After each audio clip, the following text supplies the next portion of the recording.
Es muy buena y todo, pero el que juega con fuego se quema. Sabiendo que existen miles así de hermosas y así de nenas. Quieres que por un ratico me tenga. Welcome back to the channel. My name is Raquel and thanks so much for clicking on this video. If this is the first time you're touching down on this channel, a little bit about myself. I'm into sneakers and fashion, so if that's something you're interested in, don't forget to subscribe to the channel because it helps a small YouTuber grow. Let's get to today's review because I'm super excited that I have an early look for you guys. Today I will be reviewing the Jordan 4 Fire Reds. I was able to purchase these off the sneakers app during the shock drop a few weeks ago. However, you do have your third chance of getting these shoes because there was a shock drop. Then there was an exclusive access, and there is a general release for these shoes on November 28th, 2020 at 10 a.m. off the sneakers app. And if there's anywhere else you can get these shoes, I'll definitely put them in the description box below. That way you can go directly to the link when it comes time to purchasing these shoes. Hopefully by the end of the video, you're determined if you should buy these shoes or not. So let's get to this review. So here is the box you received, the Jordan 4 Fire Reds. This is the grade school version. You do get some cool changes to the box, which is the Nike Air logo here, which is true to the OG pairs. Also, you get this cement print paper on the inside, which is not true to the OG pair. It is usually black. So I'm going to quickly unbox these.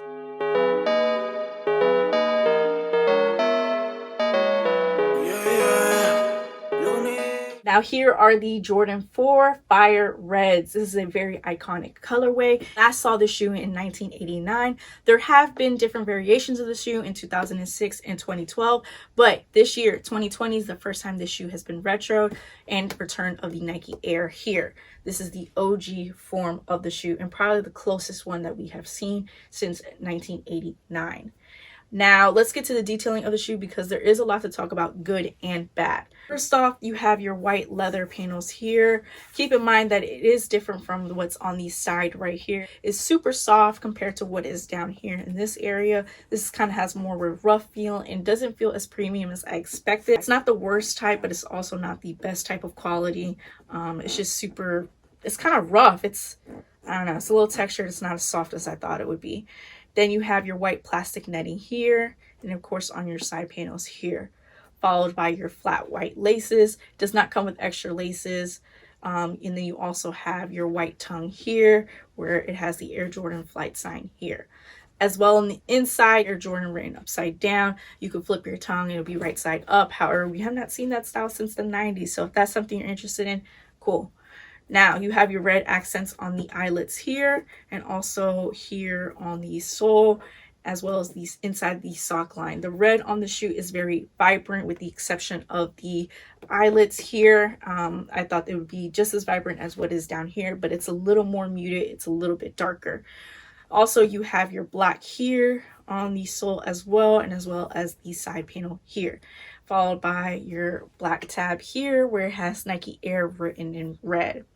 You do have a air bubble here, and flipping your shoe upside down, you do have a lot of traction on the shoe because of the fact that it's going in different directions. You have some going towards me, you have some going up, down, forward. So there's a lot going on the bottom of the shoe, which is super cool.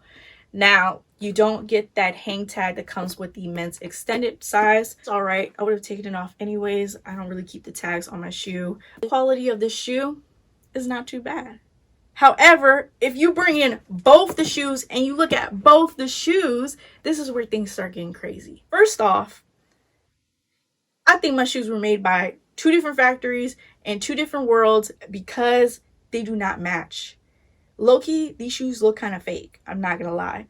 First off, I don't know if you can see it and I'll put close-ups, but the toe box area on my left pair looks a lot more narrow versus what's on my right pair. My right pair is what I would think the Jordan 4s would look like. It's a lot better and it just looks nice when it comes to the toe box area.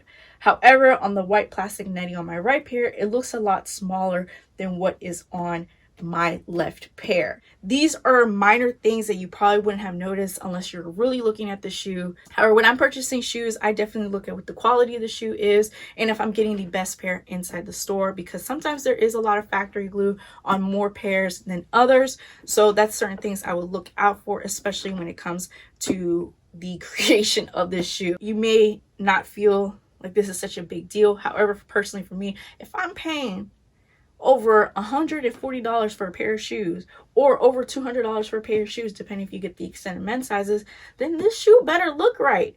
And to me, it does not. Like, come on, bro. Like, this shoe looks fake. I'm not gonna lie, they look fake. I'm really disappointed. If I was to get these in stores, then I would definitely look at a few pairs to make sure that you're getting pairs that match. However, with COVID going on, it may not be ideal for you to do that. And also, you know, a lot of us are hitting them off the sneakers app, so it's not like you can be like, yo, give me the best pair, you know. So you get what you get. So anyways, let's talk about pricing. Let's talk about resale, because there is actually two ways that you can actually get a grade school size. The first way is purchasing in the men's extended size release. The men's are actually releasing as low as a 3.5 and going up to the higher men's sizes, retailing for $200. However, there is a big kids version of the shoe where it's retailing for $140. These are the big kids versions. Men's version is going to have like the tag, and it's probably going to have like a lot better quality. However, I did hear that the men's sizes actually does have the same issues as the grade school sizes, where the left and the right do not match. This shoe was mass produced, so there is going to be a lot of mistakes on the shoe. It's just how things are. Resell the shoe is nothing too crazy off the bat. Currently, it's lunch money. I'm not going to lie. Shoe is something that you hold for some time. You've seen that with the Jordan 4 breads, where it wasn't going crazy off the bat, where resale was very low.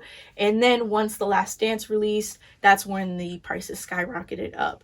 However, these are more of a year plus hold, where you start seeing more of a profit. Higher sizes are going to do better in the aftermarket.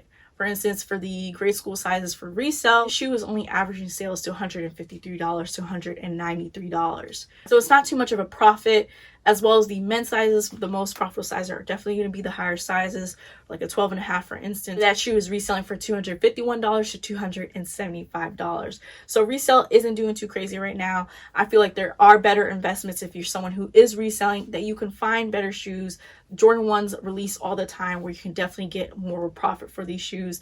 And you're paying $200 in retail for the shoe when it can't even reach over $300 versus like a Jordan 1 or other silhouettes. If you're someone who's reselling, you have capital, and you can hold on these shoes, then go ahead and do that, because you'll see a profit in the future. However, if you're not someone who does have capital, or you just wanted to sell them right away, definitely not invest in these shoes, because of the fact that they're not too high. It's kind of a headache to sell them, especially off StockX, where they do take a percentage off your sale. So it's not even like you get in the whole thing. And keep in mind is these shoes are being mass produced. So if you're someone who is not able to get them on release date, you take an L, you can get them aftermarket. They're not going to be anything too crazy. So that's a win as a consumer, that you are able to cop the shoe even after the shoe releases, and it's not going to be anything too crazy. Now, if you wait a few years, you wait a year or two, then you're going to start looking at the shoe rising. So if you're someone who wants a shoe, don't sleep on it, because now is the time to get them. Before we get to the on feet portion, I want to talk about sizing really fast. This shoe is narrow, and if you have wider feet, your pinky toe might be a little bit hurt if you stick to your true to size. So if you have wider feet, I suggest you go half a size up. Narrow feet, you can probably stick to true to size. Now we can get to the on feet. Si quieres arena, sé que estás muy buena y todo, pero el que juega con fuego se quema. Sabiendo que existen miles así de hermosas y así de nenas. Quieres que por un ratico me den castigo, me den condena. No lo estás pensando bien, chica me tiene de virolao, mirando como un volao. To the end of the video, let me know if you're going to purchase these shoes on November 28th, 2020 at 10 a.m. off the sneakers app. If it releases anywhere else, I'll put them in the description box down below. Other than that, don't forget to subscribe to the channel, because it helps the small YouTuber grow. Don't forget to like, don't forget to comment. And until next time, I'm out. que Dios cuide al que quiera enamorarte, aunque es algo que la mayoría